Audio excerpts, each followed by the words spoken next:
Assalamualaikum warahmatullahi wabarakatuh. Hari ini kita akan membahas tentang tahapan penyusunan anggaran atau penganggaran. Jadi kalau anggaran adalah hasilnya, sekarang penganggaran atau penyusunan anggaran adalah prosesnya. Perencanaan dan penganggaran adalah suatu hal yang tak terpisahkan karena sebenarnya berdasarkan perencanaan kegiatan itu, kalau kita buat kebutuhan resourcesnya dan diuangkan, maka jadilah itu sebuah anggaran. Dan proses membuatnya untuk menominalkan resources tersebut, itulah yang disebut sebagai proses penganggaran. Kenapa kok proses penganggaran itu penting? Karena kalau kita lihat dulu, anggaran itu selalu dibuat berdasarkan, kalau seseorang organisasi diminta untuk melakukan membuat kegiatannya, nanti rencana kerjamu seperti apa? Unit kerja tersebut mengatakan bahwa tergantung anggaran yang dibebankan atau anggaran yang tersedia untuk unit kerja saya apa. Nanti baru saya akan melakukan atau menyusun kegiatannya. Nah, itu yang salah. Yang benar adalah sebuah organisasi atau unit kerja harus menentukan dulu target kerja yang ingin dicapai itu apa. Untuk mencapai target kerja tersebut, sebenarnya kegiatan apa yang harus dijalankan. Sehingga berdasarkan target kerja tersebut, barulah disusun budgetnya atau anggarannya. Itulah yang nanti kita sebut sebagai anggaran berbasis kinerja, bukan kegiatan atau kinerja yang berbasis anggaran. Jadi balik. Bagaimana sebenarnya sebuah syarat penganggaran yang baik? Penganggaran atau proses penganggaran yang baik pasti harus ada perencanaan yang baik. Rencana kegiatan harus disusun secara jelas dan lengkap. Jadi kalau kita mempunyai target yang harus dicapai, kinerja target yang harus dicapai, maka target tersebut harus di breakdown menjadi kegiatan-kegiatan. Untuk mencapai target tersebut diperlukan kegiatan apa saja. Nah, kegiatan tersebutlah yang direncanakan dengan jelas, termasuk rencana resources yang diperlukan. Jadi proses kerja dan kebutuhan resources itulah yang paling penting. Baru kalau itu tergambarkan dengan baik, maka kita bisa dengan mudah untuk menyusun anggarannya. Kita semua, saudara semua sudah mendapatkan mata kuliah tentang perencanaan dan evaluasi.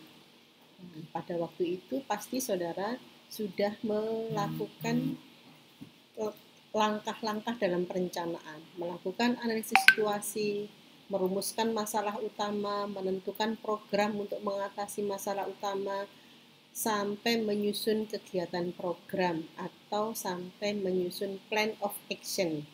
Nah, di aspek nomor 4 ini adalah hasil pekerjaan saudara kemarin, yang karena di dalam merumusan masalah, memprioritaskan masalah, kemudian mencari penyebab masalah, sampai menyusun program, itu tahapannya sangat banyak. Saudara sudah belajar banyak metode untuk masing-masing, mulai analisis situasi sampai ketemu intervensi yang akan saudara jalankan.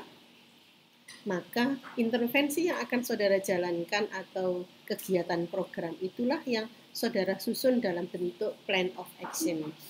Nah, saudara review sejenak. Kemarin pada waktu saudara masuk di mata kuliah perencanaan dan evaluasi, dalam menyusun plan of action, apa yang saudara lakukan?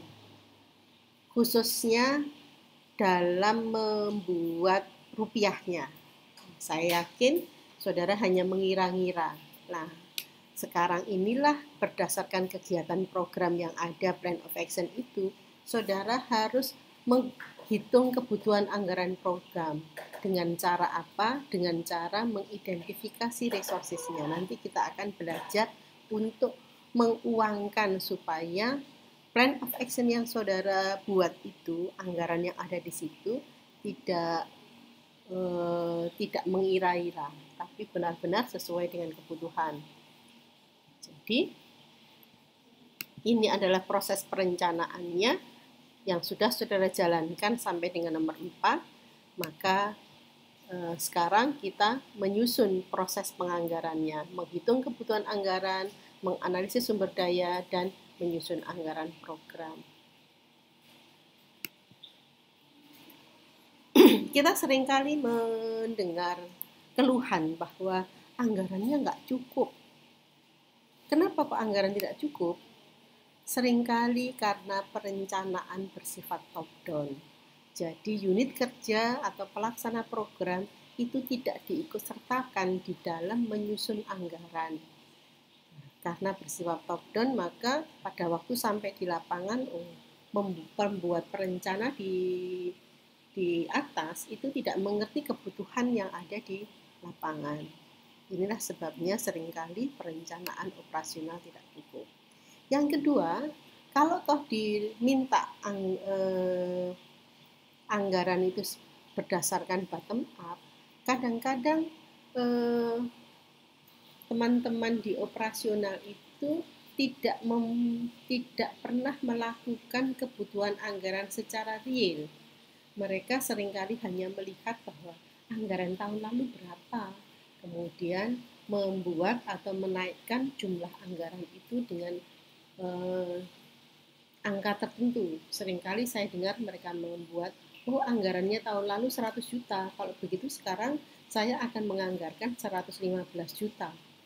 Pada saat saya tanya, kenapa kok dinaikkan 15%, dinaikkan 10%, mereka hanya mengatakan itu supaya cukup untuk kenaikan harga saja. Sehingga mereka tidak pernah berpikir bahwa kebutuhan anggaran real yang diperlukan untuk melaksanakan program kegiatan itu apa. Kenapa begitu? Karena anggaran hanya berdasarkan markup tadi. Dari tahun sebelumnya dinaikkan 10%, 30%. Seharusnya mereka harus benar-benar tahu apa sebenarnya rencana kegiatan tahun ini. Karena belum tentu kan kegiatan tahun ini tidak sama dengan kegiatan tahun lalu.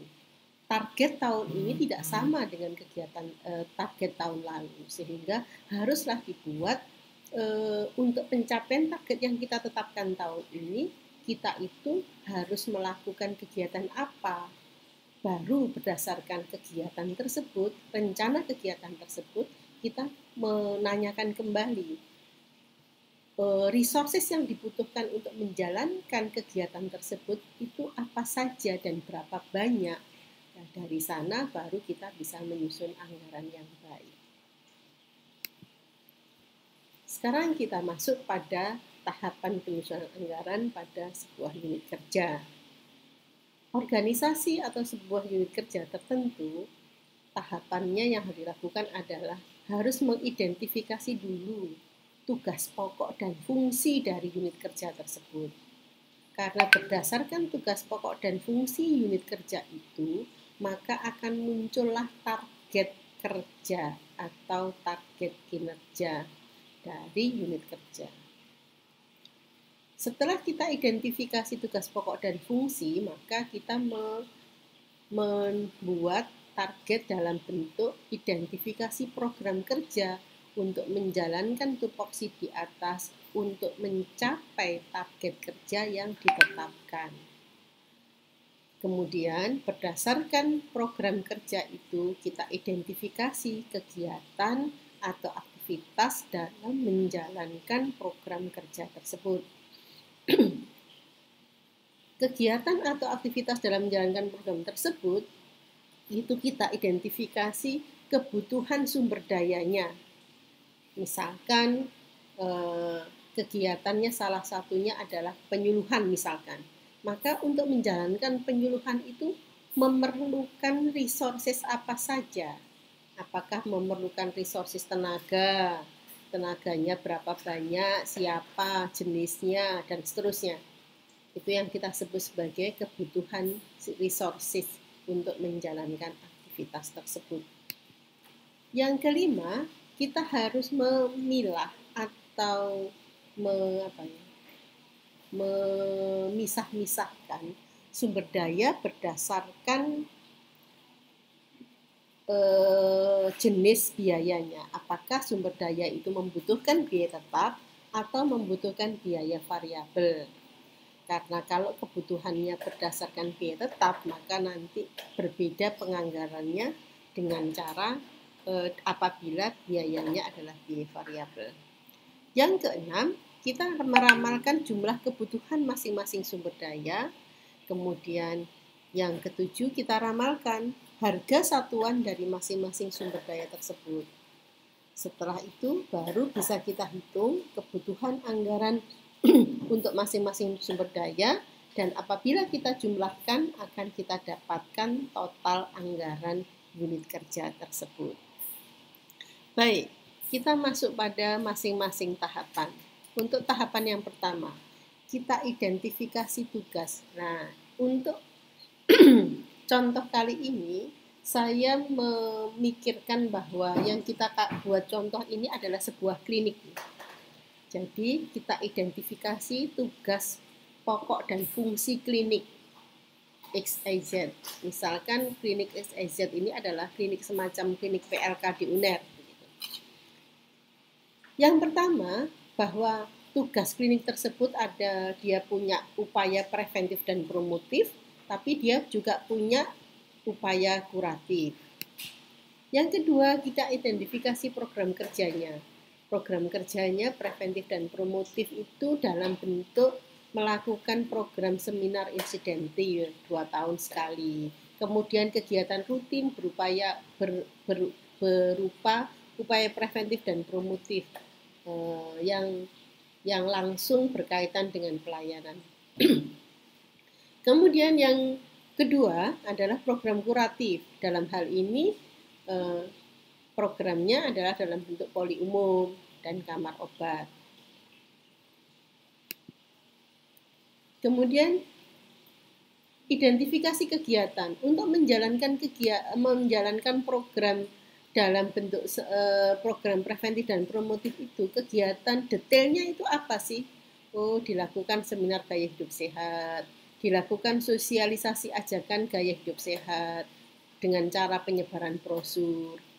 Sedangkan untuk program kuratif dilakukan pelayanan kesehatan di poli umum, dilakukan pelayanan kamar obat.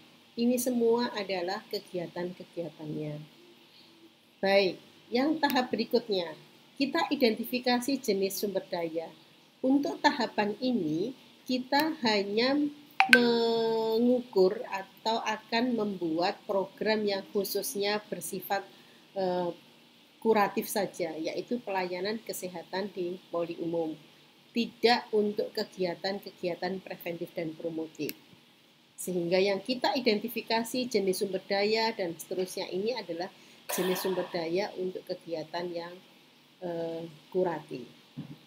SDM, kita butuh dokter, kita butuh perawat, kita butuh tenaga administrasi, kita juga membutuhkan bahan habis pakai medis, butuh obat-obatan, bahan habis pakai non-medis, biaya umum, listrik, telepon air, biaya pemeliharaan.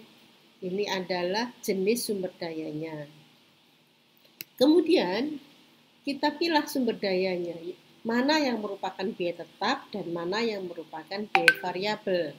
Biaya tetapnya biaya SDM, biaya umum, pemeliharaan, dan BHP non-medis ini bersifat tetap. Artinya bahwa biaya ini tidak tergantung pada besar kecilnya jumlah pasien yang dilayani. Umum ini listrik, telepon air, pemeliharaan ini untuk memelihara gedung dan peralatan, kemudian bahan habis pakai non medis ini untuk ATK, perkantoran, seperti itu. Sedangkan sumber daya yang bersifat biaya variabel ini adalah biaya-biaya yang dikeluarkan untuk sumber daya yang sifatnya sangat tergantung pada besaran atau jumlah pasien, yaitu obat-obatan, bahan habis pakai medis. Semakin banyak pasiennya, maka biaya untuk pembelian obat-obatan dan bahan habis medis ini akan semakin besar karena jumlahnya yang dibutuhkan akan semakin besar, sehingga disebut sebagai biaya variabel. Otomatis nanti biaya tetap ini satuannya akan kita buat bulanan, keperluan biaya per bulan. Karena kita itu nanti akan membuatnya dalam periode waktu tahun anggaran 1 tahun, maka kita akan melihat kebutuhan biaya untuk SDM, biaya umum pemeliharaan bahan habis pakai itu dengan kurun waktu 1 tahun. Yang satuannya adalah bulan, sehingga nanti kita kalikan harga satuan dengan jumlah bulannya. Sedangkan biaya variabel, maka kita akan mengidentifikasi biaya-biayanya ini berdasarkan biaya satuan untuk satu satuan pasien, karena nanti jumlah satuannya adalah jumlah pasien dalam kurun waktu 1 tahun. Baik, sehingga kalau kita masuk pada tahapan yang berikutnya adalah jumlah sumber daya, kita ramalkan jumlah sumber daya, maka sumber daya dokter, kita memerlukan 2 orang dokter, di mana 2 orang dokter itu jumlah kebutuhannya adalah 26 bulan. Kenapa kok 26 bulan? Karena di dalam asumsi saya kliniknya itu kan dalam 1 tahun kan 12 bulan. Tapi dokternya nanti ini akan mendapatkan gaji ke-13 sehingga menjadi 13 bulan.